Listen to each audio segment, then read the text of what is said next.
Well, good morning, everyone. My name's Brady. Welcome to Transformation Church, and thanks for spending part of your weekend with us.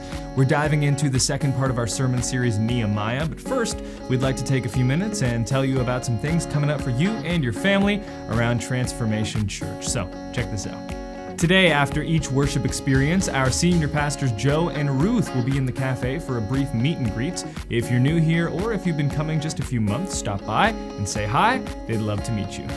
September 25th is our next Water Baptism Sunday, and if you've made the decision to follow Jesus, this is your next step.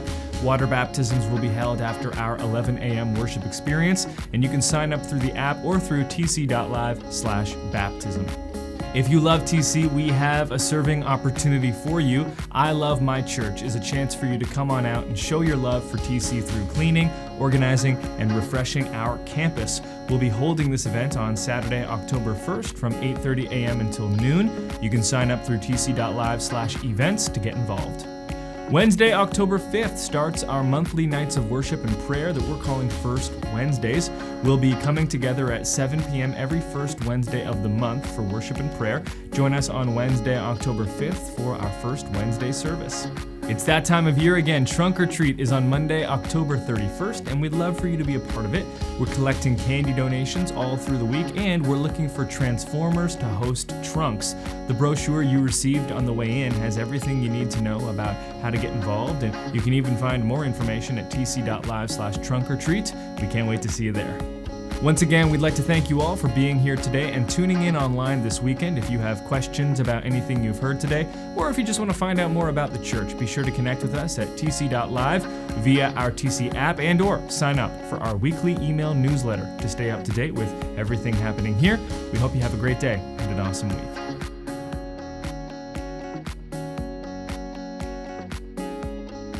Just joining us today, you might want to check out the TC app or go to our website and go to YouTube and watch the first sermon, sort of like an introductory sermon to this entire series. The question that I asked us all last week was this question here, is what is broken in your world? That's the question that I asked. I asked you that question. What is broken in your world? I want us to take a moment and think about what's broken. What's broken in your life? What's broken in the world that you live in? Maybe it's your spiritual life. Maybe it's your marriage. Maybe it's a broken relationship. Maybe it's a career. Maybe it's your kids. Just go down the list and take a moment and think about those broken situations. And I ask you to go a step further, and I ask you to think about those broken situations that are breaking your heart. What is breaking your heart? What has your heart broken today? Maybe you've lost a family member. Maybe you've lost a loved one. Maybe you've experienced a divorce. Maybe, I don't know. There's things that are broken. Maybe your soul is broken. Maybe your walk with God is broken. Maybe you've lost your passion. Maybe you've lost the fire. Maybe you've lost your desire. Maybe you've lost your love for God and love for the things of God. What is broken in your life? And that's what we're talking about today, because the book of Nehemiah is all about rebuilding what's broken. Rebuilding the broken walls in our lives. Rebuilding the broken world that is around us. And as we think about what's broken, as we think about the losses and the pain and the difficulties and the challenge, I have another question I want to ask you. And this is the question. What if in your darkest moments there is an opportunity for God to do something new? Think about that. What if in the broken spaces and places in your life are actually an opportunity for God to bring great transformation, for God to do something beautiful, for God to do something incredible? What if those moments of heartbreak and tragedy and loss were actually an opportunity for God to step in and breathe new life into what appears dead. Today's message, part 2 in the sermon series, Nehemiah, is called Get Ready for the New. Get ready for the new. In 2016, I hit a wall. It was probably one of the darkest years I had, 2016. I've been running for over 20 years in life and ministry, serving Jesus, and I was diagnosed with burnout. I burnt out. And I functioned as a burnout for a long time, but then I got to a point that I couldn't function. I was doing too much. Actually, I was giving what I didn't possess. And I was pouring with an empty soul. I just want to tell you today that burnout is an epidemic right now. Burnout is at all-time epidemic levels. People are burning out. Some of you are on the verge of burnout. Some of you are burnt out. So I hope today's message will help you. And maybe you're not there yet. I hope that today you recognize the symptoms of burnout and you don't go there, because it is a dark place. I wanted to quit on ministry, quit on the church, quit on everything. I just wanted to escape. I wanted to leave. I just wanted to numb my pain. I just didn't know how to cope. I just felt full. I just felt overwhelmed. I just felt stressed all the time. I was always on the run. I wasn't present with my family. I wasn't present with those around me. I just couldn't think straight. I couldn't drive straight. I thought I had other illnesses and pain or medical issues. And it was the moment, it was my ground zero. When we talk about life and ministry, my life and ministry was my ground zero. And I had a choice. I had a choice to give in to my burnout. I had a choice to continue to act like everything was okay. I had a choice to move to Florida. I did. Because I thought maybe if I changed locations, things would be better. Or maybe if I changed scenery, things would be better. And maybe I changed my church, things would be better. But I eventually came to a place that I needed to get help. So I reached out to a counselor. And the number one most important decision of my life was to schedule that appointment to see a counselor. It changed my life. Because then I began the journey, the rebuilding process of my life. And from that moment in 2016 till today, I can tell you, I am a new man. I am a different man. God had to deconstruct me because the way I was living was not good. And also, my spiritual practices were not sufficient to sustain the kind of life I was living. And that's where some of you are today. Your spiritual life is not sufficient to sustain what you're living, how you're living, what you're doing, how you serve, what you're pouring out. And it's so important that you understand that. But as I look back at 2016, my ground zero moment, I look at it as my darkest year, but I also look at it as the year that the rebuilding began, as my turning point year. Isn't that awesome? Because you could look at it as your darkest moment. You don't want to go there. But now I look at it as a year in which God began the rebuilding process in my life. And I've spent the past several years, I've allowed God to deconstruct me. Ground zero, my walls were broken, and rebuild me into something new, into something better. I'm the healthiest I've ever been. I'm the strongest I've ever been. I'm the most best looking I've ever been. I am the best. I absolutely believe I am living my best life. I say that every day to my wife. I'm like, can life get any better? Like, I'm living my best life. It's like amazing. The sun always shined, but now I see it. Y'all ain't ready for today. Y'all are just like, you're just numb. You're just like burnt out. You're exhausted. And something now is pricking your heart. Yeah, the sun was always shining, but I never saw it. It's amazing when you see the sunshine and you see the flowers blooming and you smell the roses for the first time. And you're like, wow, life is beautiful. Life is wonderful. Because God is beautiful. God is wonderful.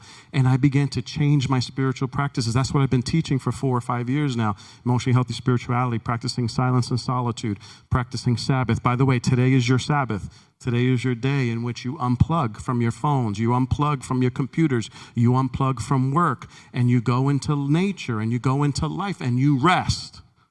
I discovered Sabbath. I discovered silence and solitude. I discovered sacred practices and sacred rhythms that are absolutely transforming my life. God has changed my life. God has rebuilt my life. And he wants to rebuild yours. And as we look at our lives, perhaps there are areas that need to be rebuilt. Perhaps there are areas that need to grow stronger. Perhaps we just need to stop and recognize that things are broken. And that's where new life begins, because a broken heart is a catalyst to rebuilding those broken places in our lives. Y'all with me today? Come on, church. Y'all with me? So what's beautiful is that if we allow God to rebuild us, he rebuilds us into something new and something better. And that's what I believe we're experiencing here at our church, because 2020 was our ground zero moment here at TC. It was ground zero. It was a tough season for all of us, and I believe it impacted all of you mentally, emotionally, spiritually. I was talking to a pastor, Risa, this last week, telling him the series we were in, what God was saying to my heart. He says, Joe, stop. He says, what you're saying about rebuilding your church is not just your church. This is what he said. It's every church everywhere. That put it in perspective for me. I'm like, oh, now I understand why God is speaking this to my spirit. It's every place, everywhere that needs to be rebuilt. Everywhere. Powerful. Isn't that powerful? So we are beginning a rebuilding season. And the verse that I really hold on to and cling to, which is the kind of like the verse where I got the message from, is Isaiah 43:19 in the New Living Translation. He says this, for I am about to do something new. Get ready for the new, church. And I love this second part. He says, see, I have already begun. He says, I'm about to, but then he says, it already started. What I see in that is God's about to do something new in your midst, in our midst, but he has already started the process. God is about to do something new in your life. God's about to do something new in your family, something in your home, something new in your church, something new in the community. And the scripture says, look, I have done it. It's already begun. Do you not see it? I will make a pathway through the wilderness. I will create rivers in the dry wasteland. Isn't that beautiful? I will do. This is what I will do. I will send the wind. I will send the rain. I will pour out my spirit. I will do what I've promised, because I am coming from I'm coming for a powerful church. I'm coming for a strong church. I'm not coming for a weak church. I'm coming for a powerful people, a people who are on fire, people who are passionate, a people who are filled, a people who love me, people who are head over heels for me. I am coming for a church without spot or wrinkle, washed in the blood of the Lamb. Perhaps in the darkest moment of our lives, there is an opportunity for a fresh start, a new beginning, a chance to rebuild, and a chance for God to do something new, perhaps. And that's what I believe. I believe as we look at our church and the gaps we have in our church, I believe, and it's okay, I'm going to talk about it because it's important that you understand that we're not the same church. We're not the same congregation. We're different. There are gaps. But I believe as we look at the gaps, as we see the gaps, as we see the areas that we need to be rebuilt, what I see is an opportunity for God to do something new. So instead of looking back and saying, oh, I wish it was the way it was, why don't we look forward ahead and say, God, do something new that's better. Make us stronger. Make us more powerful. Make us more effective. And that's what Nehemiah is all about. So Nehemiah, he started with a burden. And if you're just joining us, real quick recap, Nehemiah chapter 1, verse 3. We're going back to 445 BC. The walls had been ruined for over 140 years. There was a remnant that returned, a small group of people that returned to Jerusalem. And Nehemiah gets word from family members and friends about the walls. And it says, those who survived the exile are back in the province, are in great trouble and disgrace. The wall of Jerusalem is broken down and its gates have been burned with fire. Then he says, when he heard these things, he sat down and wept. I said last week that the way to begin the rebuilding process is to really recognize what needs to be rebuilt. Sit down, take an inventory, and weep. Weep. Ask God to break your heart. And that was the 52-day prayer challenge, which I said to you. I said, pray this for 52 days, every day. God, break my heart with what breaks yours. God, break my heart with what breaks yours, because a broken heart is a catalyst to rebuild those broken places and spaces in our life. Why was Nehemiah heartbroken? Nehemiah, why was he weeping? Why was he heartbroken? Why was Nehemiah weeping? Why was he crying? Because he cared. He cared. He had powerful passion. I wonder how many have just taken a moment just to step back and cried over the condition of the Church of Jesus Christ today. New statistics are out. They're not good for the Church of Jesus Christ. People are attending church less and less and less nationally. And in about 10 years, I think it was, I forget the year, maybe it was 2030, I forget the year. In a few more years, Christianity will be the minority in the United States of America. We are a full-fledged train ride to being a post-Christian society. You say, Pastor, well, how do you know? Just look around you. Look at the seats. Look at the empty seats. Can I speak truth to you today? Look at the empty seats. Come on, somebody. Because if we really were a Christian nation, a Christian society, people would be in church this morning. Come on, somebody. Come on, somebody.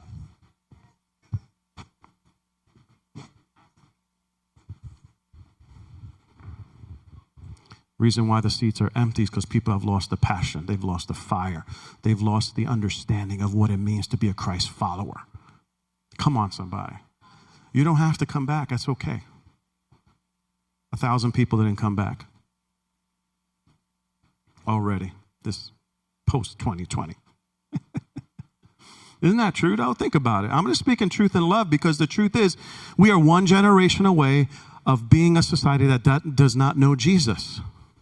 That's what happened in Judges. That's why God had to raise up the judges, because Joshua did mighty things for God, but the next generation did not know Christ. And my question is not whether or not you're in church or not, because you're here today, but my question or not is, where are the kids?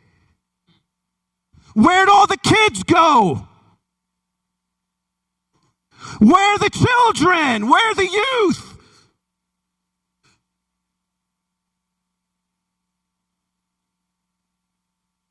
Where are the children? There are over 100 less children that come a week to church. Where are the kids' parents? Can I get a little righteous anger? Where are they? This is not to shame anyone, it's just to wake us up. Because we're raising a generation. You know what we do? We farmed out the values to television. We farmed out values to the media and to Hollywood and to sports entertainers. And that's why all this stuff is in the way. That's why I don't like all this stuff here. But we're allowing culture to raise our kids. And now coming to church for an hour is just too much. Because I'm busy. I got things to do. I got to go to the mall. I got to go to Walmart. I got to bring my kids to practice. I got to bring them to sports. Listen, your kid ain't going to be no professional. Raise them to be a professional Christ follower, and everything else will fall together. Come on, somebody. I feel like preaching today. I feel like preaching this morning. Because it's time we rebuild the church. It's time to rebuild the walls. And we recognize what's real. Can I say what I really think? I didn't raise my sons to follow their dreams. It's a lie from culture. Culture will tell you, raise your kid to follow their dreams. I said, boys, don't follow your dreams. Follow the purposes of God. Follow the will of God. Follow God's plan. Follow God's purpose. Follow God's destiny. Follow what God has for your life. Because when you follow God's plan, you will fulfill your dreams.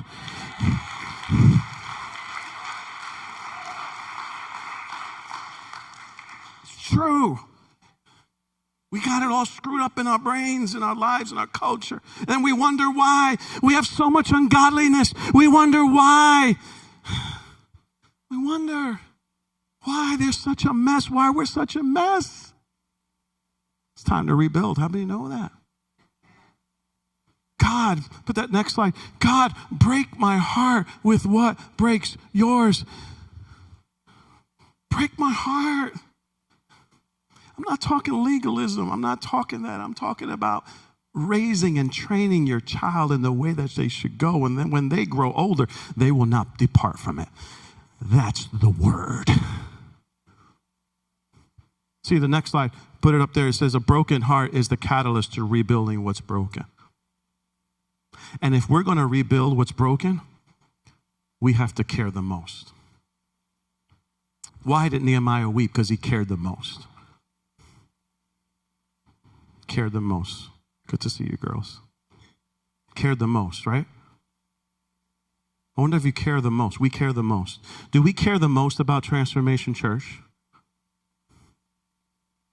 Do we care for this house? Do we care for the local church? Do we care the most for God's church? Oh, come on, don't be quiet on me. I understand it's a tough. Do you feel like the tension? Like this is tough because this is an hour to be serious and to understand that the stakes are high. How many are hearing me today? And if nobody, you know why churches close? Because people stopped caring. At the moment we stop caring, it's the moment that we're on a downward path of deconstruction.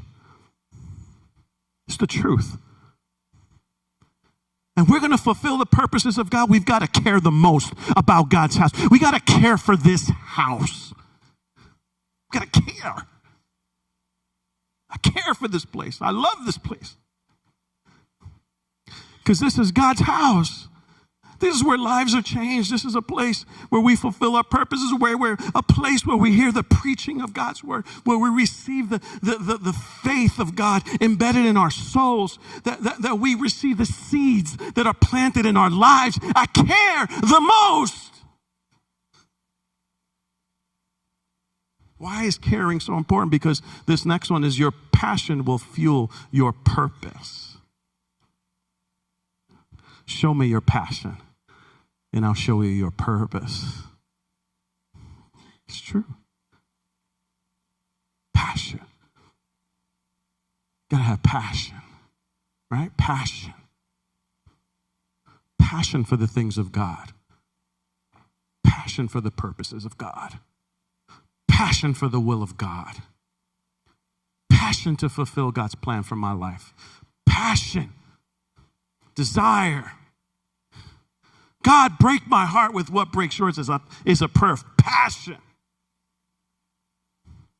Because listen to this. Listen. Woo, this is getting better.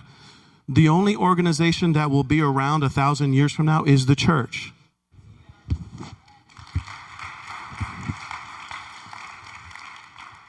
It's been here for 2,000 years. IBM, Apple will not be here 1,000 years from now. I just want to tell you, Kmart, we thought Walmart, Sears, JCPenney, they're all God. Sears could, like, come on. I remember Caldors. I remember Caldors growing up. Oh my God, Caldors. I remember Lloyd's. If you're from Middletown, you remember Lloyd's, the first super center. It ain't here. The organization you belong to will not be here, but the church. Jesus said, I'm building my church. I'm building my church, and the gates of hell will not prevail against it. The church has the power to withstand anything that the society can throw at it. The church has the power to withstand persecution. The church has the power to withstand wars. The church has the power to withstand communism. The church has the power to withstand a pandemic. The church will never die. The church will always live. Jesus said, I'm going to build it. Now I know why I wanted to preach with this thing, because I feel like I'm preaching old school today. Right? I feel like old school today. Is that all right? Old school shouting, spitting pastor. I didn't plan it. It's just how it's coming out. I just feel it in my soul. It's the church. It's the church. Here's another news flash. The church, Transformation Church, has been here longer than Starbucks. Transformation Church has been here longer than Apple. Transformation Church has been here longer than all these other companies, organizations. And I truly believe the question is, will Transformation Church continue to outlast, to be here for the next generation? Or are we just going to sit back and just allow other people and care the least and let other people do it? No, we got to care the most. Newsflash. Not a lot of news flashes today. I ain't going to be here forever.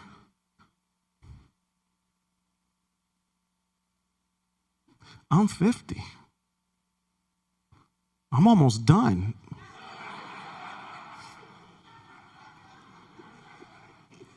I mean, what's next? 60? And by 60, I just want to be in my rocker, just looking at the deer. All right, I know, I know. I mean, Phyllis keeps me young. Sister Phyllis Perez, she keeps me young. She's like, oh my goodness, I want to be like her when I'm her age. Always on the go. Our longest standing member is Phyllis, 50 plus years.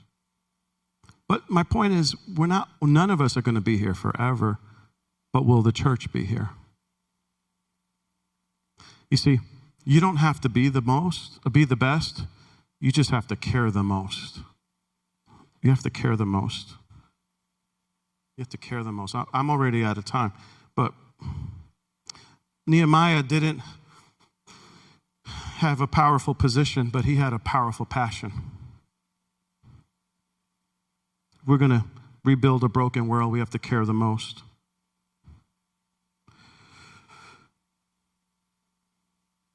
Let's go to chapter 2, verse 1 real quick. In the month of Nisan, by the way, the first in chapter 1 opens with Kislev. This one he opens with Nisan, indicating there's a 4-month period of time. By the time he had the vision and the burden to the time he approached the king. And why is that? Sometimes because God wanted the burden to be written on his heart before he wrote it on paper, before it was shared with others. And here in the month of Nisan, he goes to the king. When wine was brought for him, I took the wine and gave it to the king. I had not been sad in his presence before. And this is so important to understand that, number 2, that if we're going to rebuild what's broken, we have to pray, plan, and practice patience. We have to pray. There was a season of Nehemiah praying, planning, but also being patient to rebuild. Patience, it takes time to rebuild your home. It takes time to rebuild your marriage. It takes time to rebuild your life. I would say it took me 3 years before I felt kind of normal. It took me time to rebuild my life. It takes time to rebuild a church and an organization. It takes time, but we have to pray.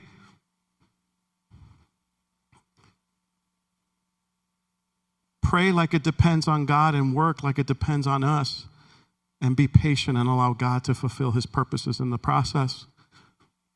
Patience, patience, patience. You got to be patient in the process. We got to be patient with one another. We got to be patient with our church. We got to be patient with your loved ones. You got to be patient with your family. Just be patient. Just because you went to marriage counseling once doesn't mean that it's going to get fixed. It takes time. right? It takes time. Just because you go to a counselor a few times doesn't mean it's going to get fixed. It takes time. You got to be patient in the process. And Nehemiah was patient. He waited. He allowed God to burn in his heart the burden that he had.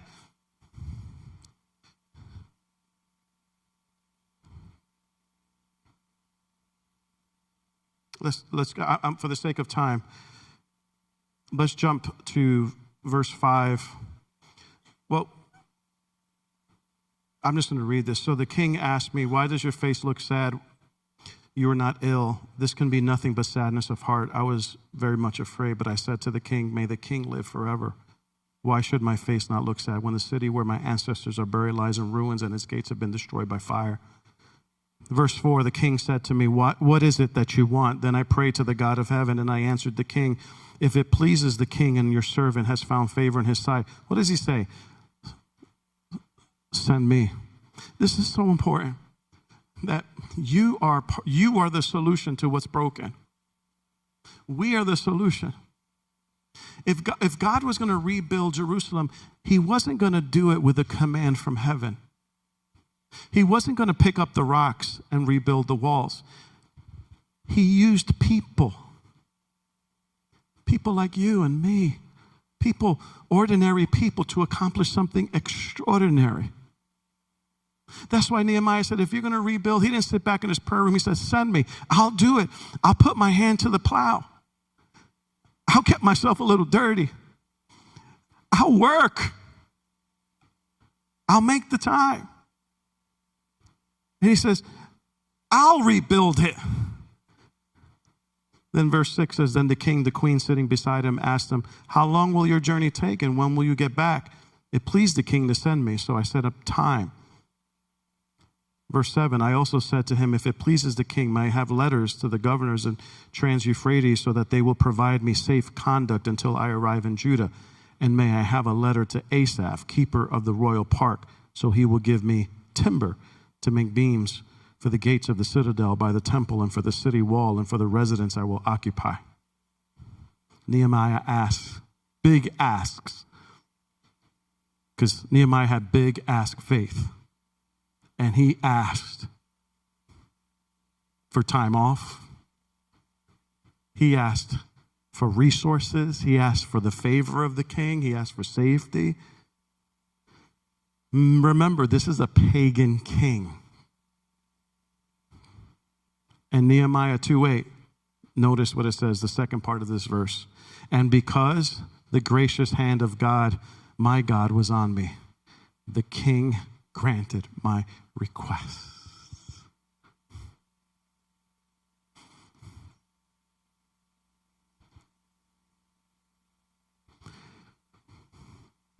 The gracious hand of God is all I ever pray. That God, your hand would be on my life. God, may your hand be on my boys. God, may your hand be upon my family. God, may your hand be upon my church. Think about that. Think about that. The hand of God. The gracious hand of God. Leads me to this point. Why was God's gracious hand upon Nehemiah? And it says it here, that next slide. When we carry God's heart, we will be covered by God's hand. The reason why TC has made it through these past 2 years is not because of the great leadership of your pastors. It's because the hand of God is on this house. The reason why I didn't quit and give up when I felt like I should so many times in the past and throughout the years is because the hand of God was on my life. We carry God's heart for this community. We're a church that carries the heart of God. leading people far from God into a transforming relationship with him.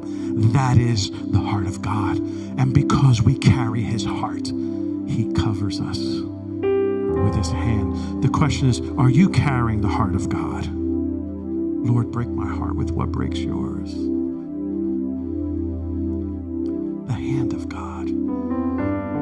If we have the hand of God, no one could stop us. If you have the hand of God on your life, no one could stop you. Not the hand of God represents the presence of God. It represents the favor of God. It represents the fight of God. It represents the goodness of God. All we need is to walk with the hand of God. All you need is God's hand on your life, the touch of God. Do you know how to get the hand of God on your life? Carry the heart of God. Break my heart, Jesus. Carry your heart for the lost city. So in verse 17, I'll summarize because we're out of time. He shares what he felt.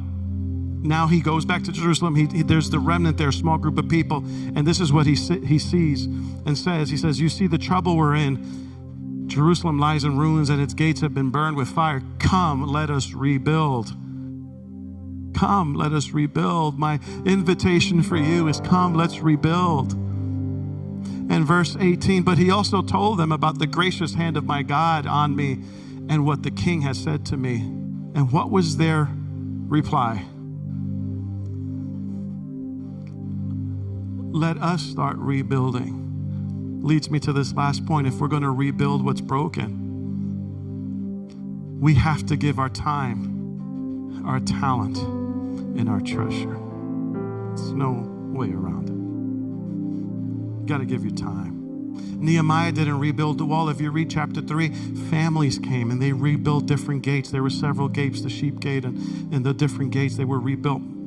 Families came to rebuild. If we're going to rebuild what's broken, it's going to take a concerted effort of all of us in which we say, God, use me. I'm here. I'm willing to give my time, my talent. They had skills. They had expertise. Nehemiah, he was just a cupbearer. He didn't know how to build. He didn't know how to lay stone. He didn't know how to build a wall. He just had the heart to build. The hand of God was on him. And because God's hand was on him, God brought the people around him. And I just want to tell you that in this room and those joining us later on and those watching are people who have been gifted and talented for a divine purpose. The reason why you've been gifted the way you've been gifted is to first use your giftings and purposes for the purposes of God. God, I want to build your kingdom, not just in the building, but outside the building. I want to build your kingdom until you come. Lord, let your will be done. Let your kingdom come. How are we going to rebuild? We got to care the most. We got to be patient in the process. And we got to be willing to give our time, talent, and treasure.